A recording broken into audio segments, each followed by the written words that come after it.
Good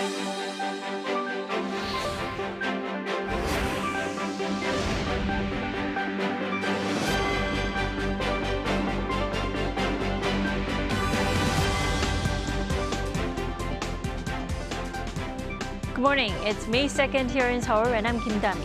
We begin with these stories making the headlines at this hour, starting with the Japanese Prime Minister's visit to Seoul this weekend. The Japanese leader Fumio Kishida told reporters that he's planning a two-day visit from Sunday. Details are expected to be announced today. JPMorgan Chase has taken over First Republic Bank. The new owner says this part of the crisis is over. Over in France, nearly 300 people have been arrested during violent May Day protests, opposing unpopular legal reform that raises the retirement age from 62 to 64. Our top story this morning, Japanese Prime Minister Fumio Kishida told reporters just hours ago that he is arranging a two-day visit to South Korea from Sunday. His Seoul trip will mark the official resumption of the so-called shuttle diplomacy, regular visits to each other's countries. Our Han Sang-woo starts us off. Seoul and Tokyo are in the final stages of negotiating a summit between South Korean President Yoon Suk-yeol and Japanese Prime Minister Fumio Kishida in Seoul this Sunday, May 7th. That's according to a senior official from South Korea's top office, who said that Tokyo had wanted Prime Minister Kishida to make a trip to Seoul since quite a while ago.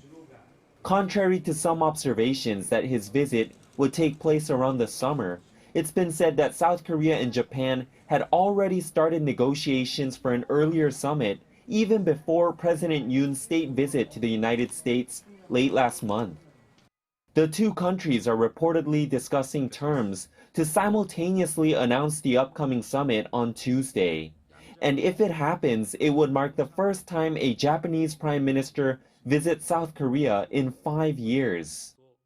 Considering it would be held just over 50 days after their summit in Tokyo, South Korea is viewing it as the complete resumption of regular reciprocal trips, or what the two nations' leaders called shuttle diplomacy. Kishida's upcoming visit will come before South Korea, Japan, and the US likely join forces for a trilateral summit in a few weeks on the sidelines of the 49th G7 summit in Hiroshima, to which Yoon was invited by Kishida back in March. It's still being arranged, but the three nations are expected to discuss security cooperation against North Korea's nuclear threats. Some diplomatic sources are even projecting a trilateral consultative body on extended deterrence to be newly launched, but according to a senior South Korean official, negotiations on that haven't begun yet. The latest developments come just days after Yoon and US President Joe Biden signed the Washington Declaration to further strengthen the ironclad ROK-US alliance, a move that has angered not just Pyongyang, but also Beijing and Moscow. China and Russia's foreign ministries have claimed the new accord destabilizes regional security and increases tensions. Han Sang-woo, Arirang News. National Security Advisor Cho Tae-yong says Japanese PM's visit to Seoul would signify two things: the early normalization of the two nations' regular reciprocal trips between leaders, and a chance to discuss issues ahead of the G7 summit. Speaking to YTN on Monday, Cho added that the date of the summit will be announced once an agreement is reached. As for whether the Japanese PM should apologize to the Korean victims of Japan's wartime forced labor, the official refrained from giving a clear stance, rather stressing the importance of a balance between the past and present. While hinting at a possible three-way summit between South Korea, the US, and Japan at the G7 summit, Cho dismissed reports about Japan's involvement in the Seoul-Washington nuclear consultative body. The U.S. has stressed its nuclear partnership with South Korea under the Washington Declaration is aimed at enhancing deterrence against North Korea's provocations, countering criticisms from Pyongyang and Beijing. A U.S. State Department spokesperson made the remarks in a press briefing on Monday, adding that the two allies are open for engaging in diplomacy and dialogue with the North based on the common goal of denuclearizing the Korean Peninsula. Now, as for China's criticism, despite having been briefed about the plan in advance, the spokesperson said China shouldn't be overacting. Previously, China denounced the Washington Declaration for raising tensions, and North Korea slammed it for legally justifying U.S. deployment of strategic assets on the peninsula.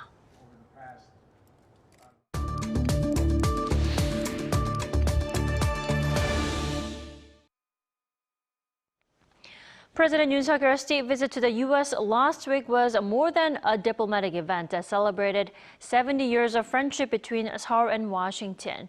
It was more of a chance for the two allies also to expand their traditional security alliance to a cultural alliance.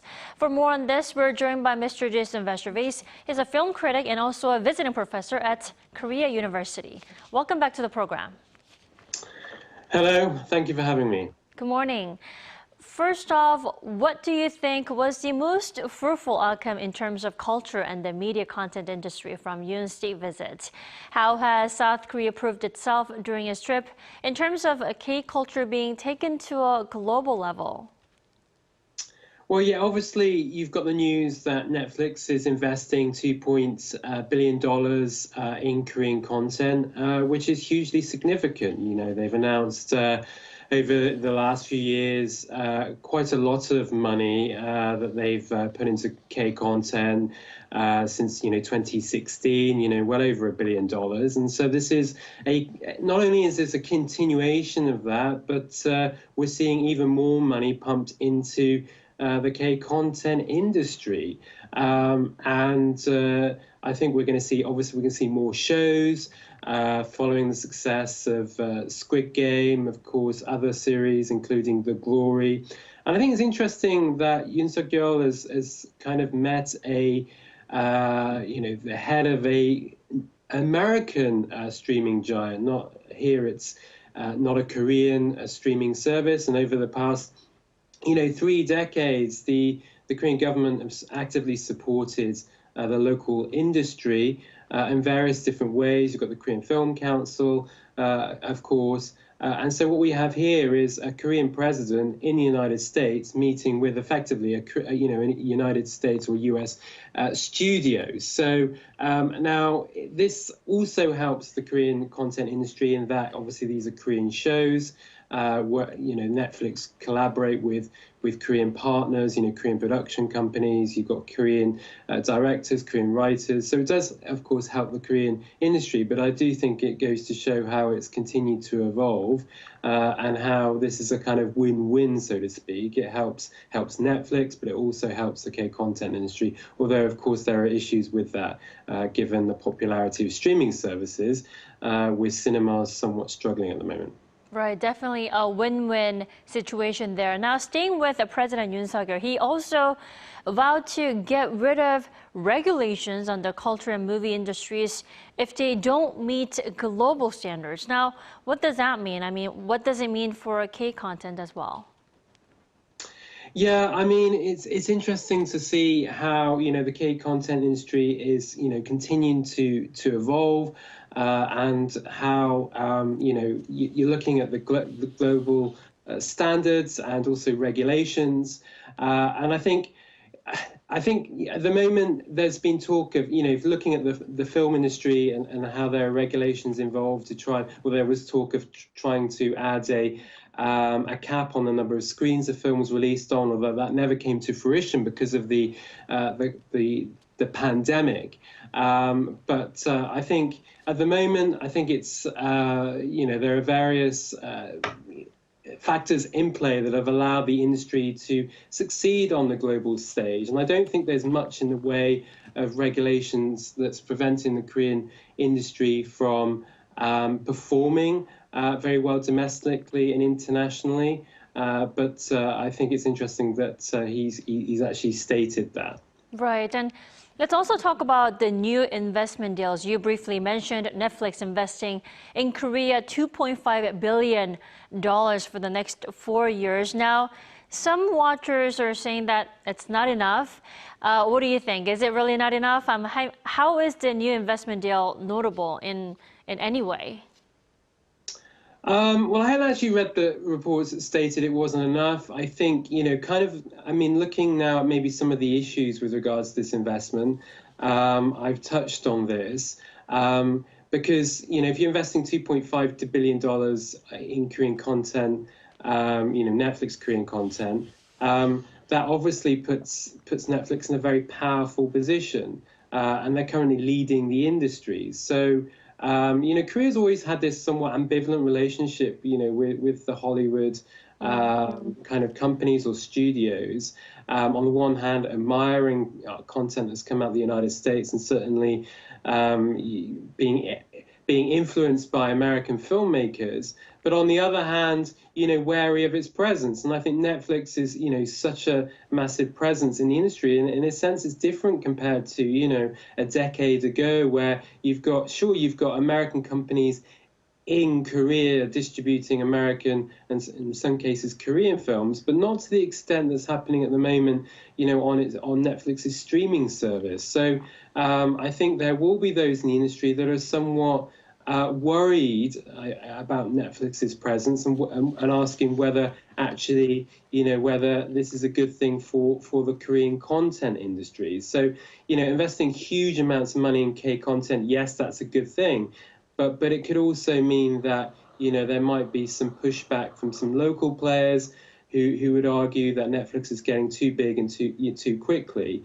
Any healthy ecosystem will have, a variety of different players. And that is true at the moment. But the concern is that because there's so much money being invested in Korean shows, that you have this production bubble and it just inflates and inflates and then it just bursts. And that's kind of what happened in the mid to late 2000s in the Korean film industry, where there were just too many films being made, too much money being pumped into K movies, and there wasn't enough money for those films to kind of generate revenue from cinema admissions, and as a result, the bubble burst. So I think there is a danger that would happen, and we'll have to wait and see. And I suspect what will happen is there'll be a consolidation. So a process of consolidation. We're in a kind of period of transition right now. So you're going to see, some of these big players. You've got Netflix, and there are also some big local players. You've got CJ. You've got the Jungan Group as well, with Megabox and JTBC. And I imagine what will happen is you'll have the bigger players consuming some of the smaller players, or at least collaborating with them. Right. Lots of exciting and collaborative projects that we all can look forward to. I hope so. Yeah, there's quite a few coming out over the next few weeks. I mean, Netflix have got DP season 2. Season 1 was very well received when it was released just a few weeks before.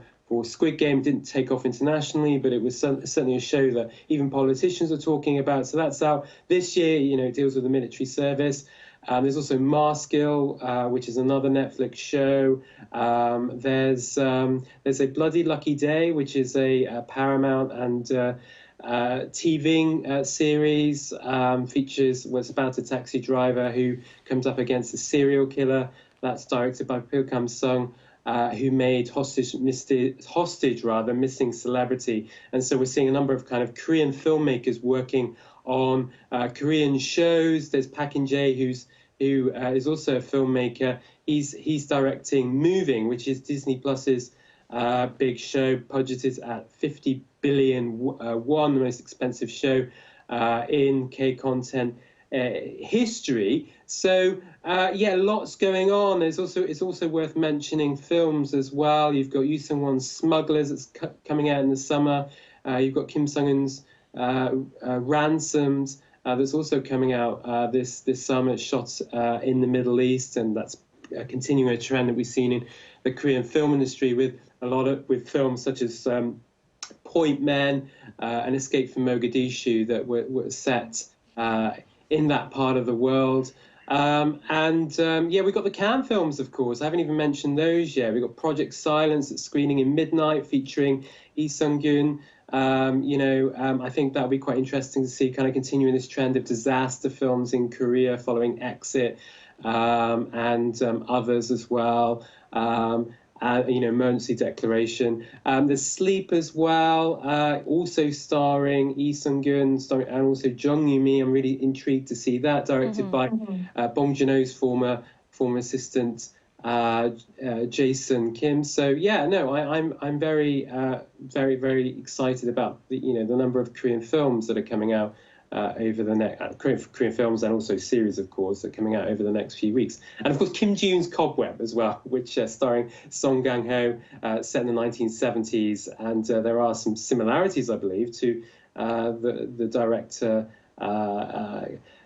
Kim Ki-young. So lots going on. I thought I already had a long watch list, but thanks for adding some to my list on top of those.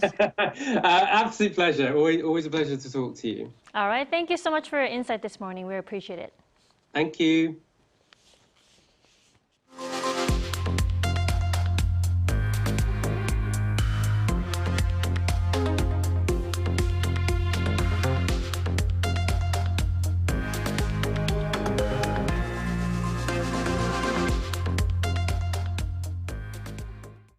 Now, over in the United States, the troubled First Republic Bank has now been taken over by JPMorgan Chase.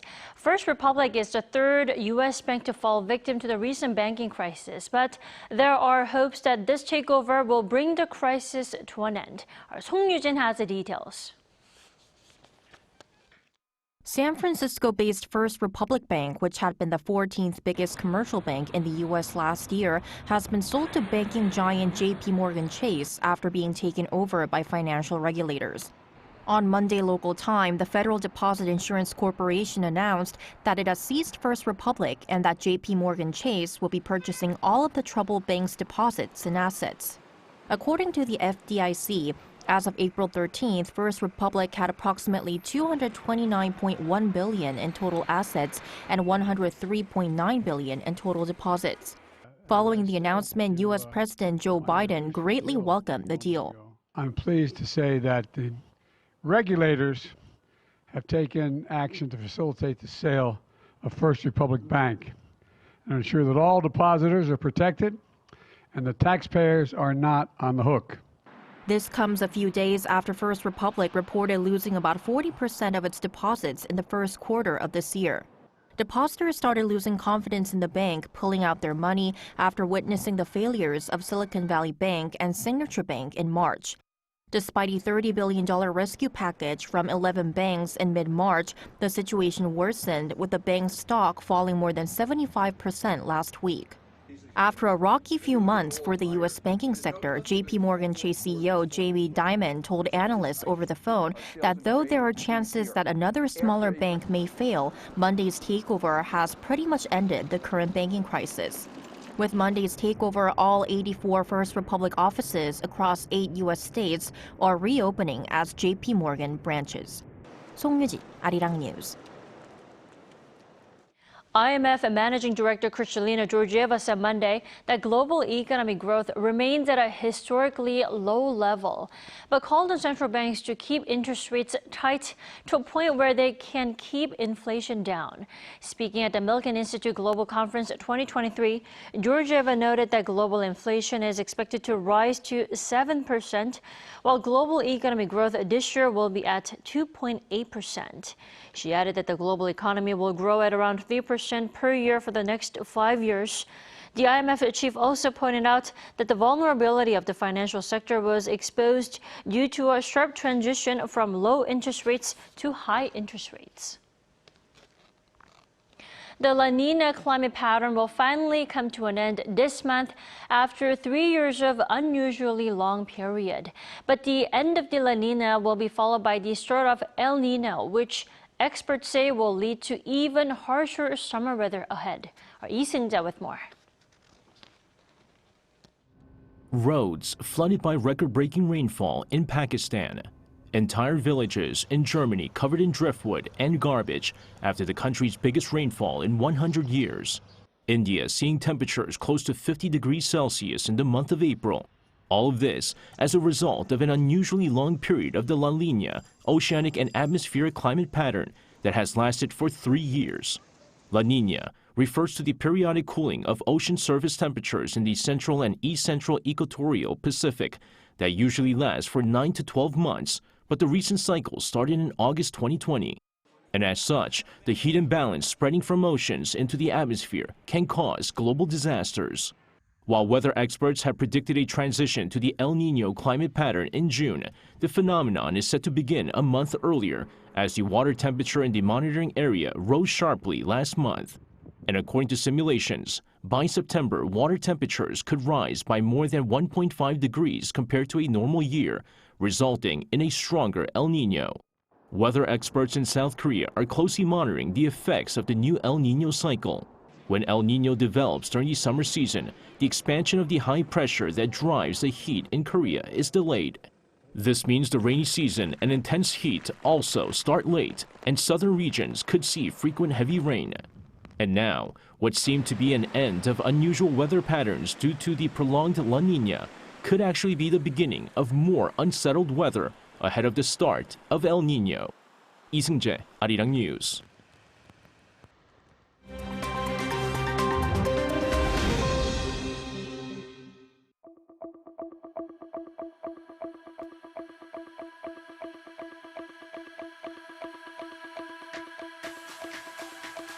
Good morning, I'm Matthew Ashley, and we now turn over to stories from around the world. We begin in France, where nearly 300 people have been arrested amid violent May Day protests opposing the French government's plan to increase the retirement age. At least 108 police officers have been injured, while the number of protesters injured is still unknown. The protests took place on International Workers' Day on May. Now, France's Interior Ministry says almost 800,000 people took to the streets nationwide, but labor groups claim the number is 3 times higher. While most protests in the country were peaceful, some saw the use of petrol bombs and fireworks, with protesters setting vehicles alight and attacking businesses. The protests follow months of strikes against the retirement age increasing from 62 to 64. The French government says the measure is needed to address a pension funding deficit. Moving over to Sudan, the United Nations said on Monday that the conflict-ridden country could see over 800,000 people flee amid prolonged battles between warring military factions. The UN estimates that 580,000 of the refugees will be Sudanese citizens, with the rest made up of foreign refugees who had previously arrived in Sudan. It added they may flee into 7 neighboring countries. So far, at least 73,000 people have already fled, with 40,000 crossing into Egypt. Fighting between troops from the Sudanese military and the paramilitary Rapid Support Forces has continued for over 2 weeks, leaving hundreds dead and thousands more wounded. The conflict between the groups has continued despite a number of internationally brokered ceasefire agreements. Now, legendary rock band Aerosmith has announced its final tour. The 4-time Grammy Award-winning band said Monday it will perform at 40 locations in North America as part of its Peace Out tour. According to lead guitarist Joe Perry, it's time to say goodbye after 50 years of making music together. The tour will include the original lineup, with the exception of drummer Joey Kramer. Formed in 1970 in Boston, Aerosmith was inducted into the Rock and Roll Hall of Fame in 2001. The band has sold over 150 million albums, conducted 10 world tours, and is known for hits such as Don't Want to Miss a Thing and Dream On. The tour kicks off on September 2nd in Philadelphia, with the final concert on January 26th in Montreal, Canada.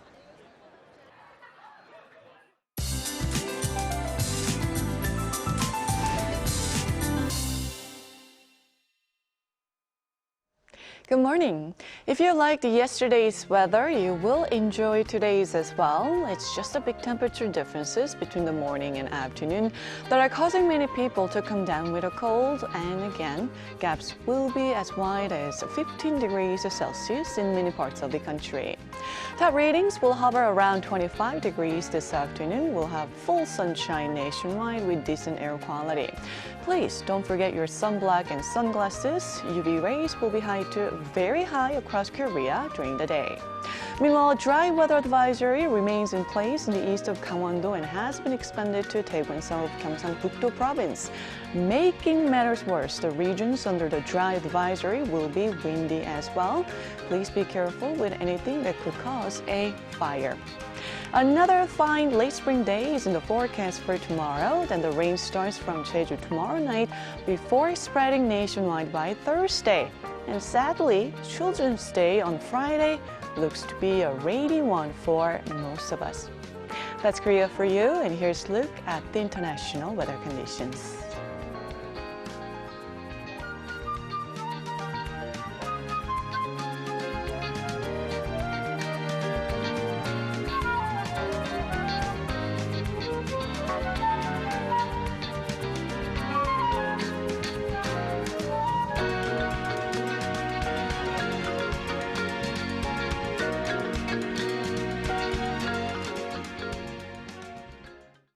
That wraps up today's New Day at Arirang. Thanks for watching.